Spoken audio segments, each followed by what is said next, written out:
নমস্কার বন্ধুরা, তোমরা সবাই কেমন আছো? আজকে দুপুরে কি রান্না হয় চলো দেখা যাক। আজকে ছাতু রান্না হবে।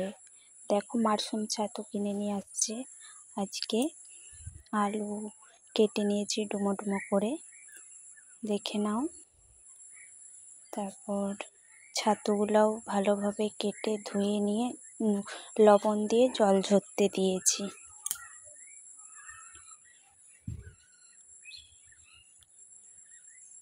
কড়াইয়ে অল্প তেল দিয়ে পাঁচফোড়ন দিয়ে দিলাম, তারপরে আলুগুলো দিয়ে দিলাম, তাতে হলুদ আর সামান্য লবণ দিলাম, দিয়ে নাড়াচাড়া করলাম।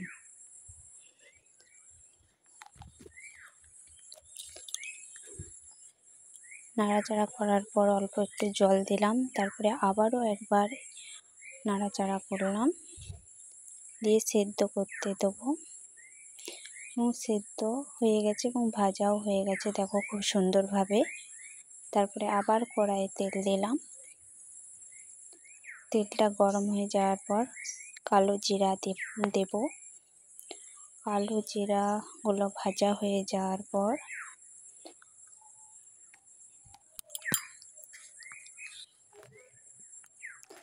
ছাতুগুলো দিয়ে দিলাম।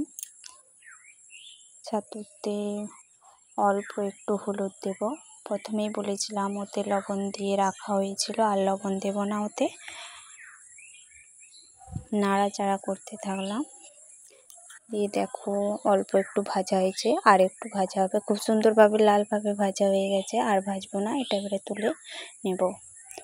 তারপরে পেঁয়াজ কুচি, 3টা চিরা লঙ্কা, কাঁচা লঙ্কা, তারপরে রসুন বাটা, তারপরে এতে আদা বাটা, অল্প একটু স্বাদ মতো চিনি, জিরে গুঁড়ো, হলুদ গুঁড়ো, লঙ্কা গুঁড়ো, সাই গরম মশলা, তারপরে এতে শুকনো লঙ্কা, একটা তেজপাতা এবং জিরের ফোড়ন দিয়ে দিলাম।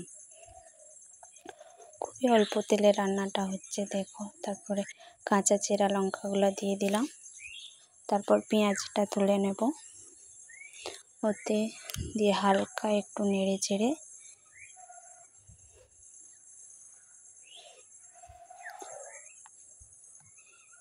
তারপর রসুন বাটাটা দিয়ে দেব।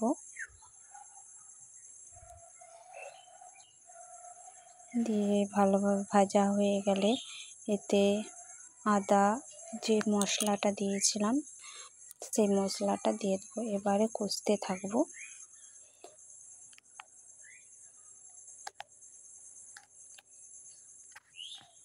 দেখো কত সুন্দরভাবে ভাজা হয়ে গেছে মশলাটাও। তাতে এবারে আলু আর ছাতু ভেজে রেখেছিলাম সেইটা দিয়ে নাড়াচাড়া করতে থাকবো।